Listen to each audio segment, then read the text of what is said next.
ಬೆಳೆ ಹಾನಿಗೆ ಪರಿಹಾರವನ್ನು ಕೆಎಡಿಬಿ ನೀಡ್ತಾ ಇಲ್ಲ ಅನ್ನುವಂತಹ ಆರೋಪ ಕೇಳಿ ಬಂದಿದೆ.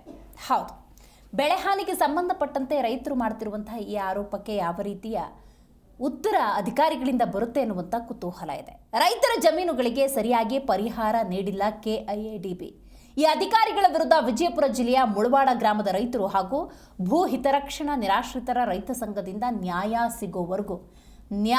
ಸಿಗೋವರೆಗೂ ಕೂಡ ಉಪವಾಸ ಸತ್ಯಾಗ್ರಹವನ್ನು ಹಮ್ಮಿಕೊಂಡಿದ್ದಾರೆ. ಧಾರವಾಡದ ಕೆಎಡಿಬಿ ಕಚೇರಿ ಎದುರು ಸತ್ಯಾಗ್ರಹವನ್ನು ಹಮ್ಮಿಕೊಂಡಿರುವಂತಹ ರೈತರು ಜಮೀನನ್ನು ಧಾರವಾಡದ ಕೆಎಡಿಬಿಯಿಂದ 2010-12ರಲ್ಲಿ ಭೂಸ್ವಾಧೀನ ಮಾಡಿಕೊಂಡಿದ್ದು, ರೈತರಿಗೆ ಒಂದೇ ಕಂತಿನಲ್ಲಿ ಪರಿಹಾರ ವಿತರಣೆ ಮಾಡದೆ ಮೋಸ ಮಾಡ್ತಿದ್ದಾರೆ ಅಂತ ಆರೋಪವನ್ನು ಮಾಡಿದ್ದಾರೆ. ಹಂತ ಹಂತವಾಗಿ ಪರಿಹಾರವನ್ನು ನೀಡುತ್ತಿದ್ದಾರೆ. ಹೀಗಾಗಿ ಅಧಿಕಾರಿಗಳು ಒಂದೇ ಕಂತಿನಲ್ಲಿ ಪರಿಹಾರವನ್ನು ನೀಡಬೇಕು ಅಂತ ಒತ್ತಾಯ ಹೆಚ್ಚಾಗಿದೆ.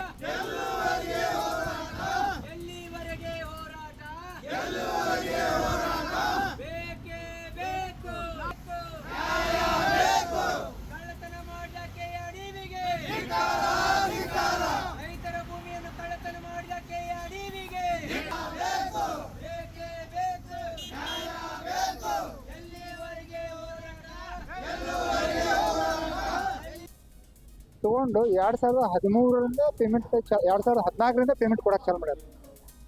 2013 ಏನಾಗಿತ್ತು, ಹೊಸ ಆ್ಯಕ್ಟ್ ಪ್ರಕಾರ ಪೇಮೆಂಟ್ ಆಗ್ಬೇಕಾಗಿತ್ತು. ಈಗ ನಾವೇನು ಮಾಡತ್ತೀವಿ, ಹೊಸ ಆ್ಯಕ್ಟ್ ಪ್ರಕಾರ ನಾವು ಪೇಮೆಂಟ್ ಮಾಡ್ತೀವಿ.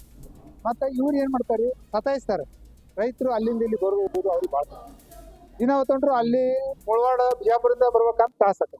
ಅವ್ರು ರೈತರಿಗೆ ಅನುಭವ ಇರೋದಿಲ್ಲ. ಯಾರೋ ಒಬ್ರು ಹೋಗಿರ್ತಾರೆ, ನಮ್ಮದೊಂದು ಮಾಡ್ಕೊಂಬ ಅಂತ ಹೇಳ್ತಾರೆ. ಅವ್ರು ಬಂದಾಗ ಏನಂತಾರೆ, ಇವರು ಅವ್ರದೊಂದು ಮಾಡ್ರಿ, ಅದೊಂದು ಹಿಂಗಾಗಿ ಸಮಸ್ಯೆ ಇದೆ ಸಾಲ್ವ್ ಮಾಡ್ರಿ ಅಂದ್ರೆ ಇವ್ರು ಏಜೆಂಟ್ ಅದ್ರಿ ಅಂತ ಕೇಳ್ತಾರೆ.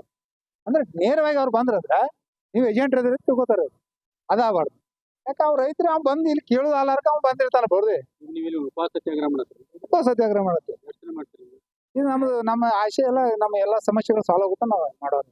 ಇವತ್ತಿನ ಕೆಎಡಿಬಿ ಅವರು 2010-2012 ಭೂಮಿಯನ್ನ ಭೂ ಸ್ವಾಧೀನ ಪಡಿಸಿಕೊಂಡ್ರಿ.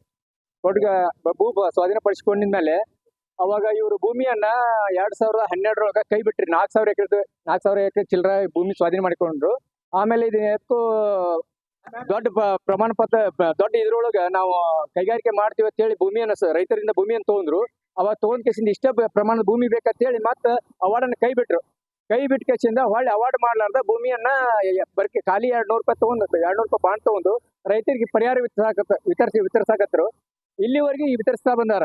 ಕನ್ಸಲ್ಟ್ ಅವಾರ್ಡ್ ಮಾಡಿನ ಅಂತ ಹೇಳ್ತಾರ. ಕನ್ಸಲ್ಟ್ ಅವಾರ್ಡು ಮಾಡಿಲ್ಲ ಇನ್ನೂವರೆಗೂ. ಬರೀ ಅದೇನ್ ಫಸ್ಟಿಗೆ ಆಗಿತ್ತು 7-9 ಅದೇ ಸೇಮ ಕೊಡಕತ್ತಾರ ಇವರು ರೈತರಿಗೆ. ದೊಡ್ಡ ಮಟ್ಟದ ಮೋಸ ಮಾಡ್ಯಾರ. ಹೆಂಗ್ ಮೋಸ ಮಾಡ್ಯಾರ ಅಂದ್ರೆ, ರೈತರಿಗೆ ಜಮೀನೊಳಗೆ ಮನಿ ಇದ್ರೆ ಮನಿ ಜಾಗ ಕೊಡ್ತಂದ್ರ ಗೃಹ ಮಂಡಳಿ ಒಳಗೆ. ಅವಾಗ ಫಸ್ಟ್ ಜಿಲ್ಲಾಧಿಕಾರಿ ಇದ್ದಾಗ ಈ ಭೂಮಿಯನ್ನು ತಗೊಳ್ಳೋ ಟೈಮಿನಾಗ ಇಲ್ಲಿವರೆಗೂ ಅವರು ರೈತರಿಗೆ ಇದು ಕೊಟ್ಟಿಲ್ಲ, ಜಾಗ ಕೊಟ್ಟಿಲ್ಲ. ಮತ್ತ ಅವ್ರ ಶಿಕ್ಷಣ ಮಕ್ಕಳು ಕಲ್ತಿದ್ರ ಅಂದ್ರೆ ಅವ್ರಿಗೆ ಸರ್ಕಾರಿ ನೌಕರಿ ಕೊಡ್ತೇನೆ ಅಂತಂದಿರ. ಇಲ್ಲಿವರೆಗೂ ನೌಕರಿನೂ ಕೊಟ್ಟಿಲ್ಲ.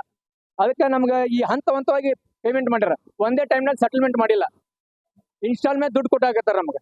ಅದಕ್ಕೆ ನಮ್ಗೆ ರೈತರು ಎಲ್ಲಿ ಮತ್ತೆ ಜಮೀನ್ ತಗೊಳಕ ದುಡ್ಡು ಇಲ್ಲ. ಎಲ್ಲರೂ ಮೋಸ ಮಾಡಿ ಎಲ್ಲರೂ ಇದು ಮಾಡ್ಯಾರ ಈ ಕೆಎಡಿಬಿ ಅವರು. ಅದಕ್ಕೆ ನಮಗೆ ಅವಾರ್ಡ್ ಮಾಡಿ ಈ ಹೊಸ ಆ್ಯಕ್ಟ್ 2013 ಹೊಸ ಆ್ಯಕ್ಟ್ ಏನ್ ಬಂತು, ಆ ಹೊಸ ಆ್ಯಕ್ಟ್ನಾಗ ನಮಗೆ ಅವಾರ್ಡ್ ಮಾಡಿ ರೈತರಿಗೆ 20 ಲಕ್ಷ 24 ಲಕ್ಷ ಆಗೈತಿ. 1 ಬೇಸಾಯಿಗೆ 20 ಲಕ್ಷ, ನೀರಾವರಿಗೆ 24 ಲಕ್ಷ ಇದೆ. ಅದೇ ರೇಟ್ ನಮಗೆ ಭೂಮಿ ಕೊಡ್ಬೇಕು. ಕೆಎಡಿಬಿ ಅವರು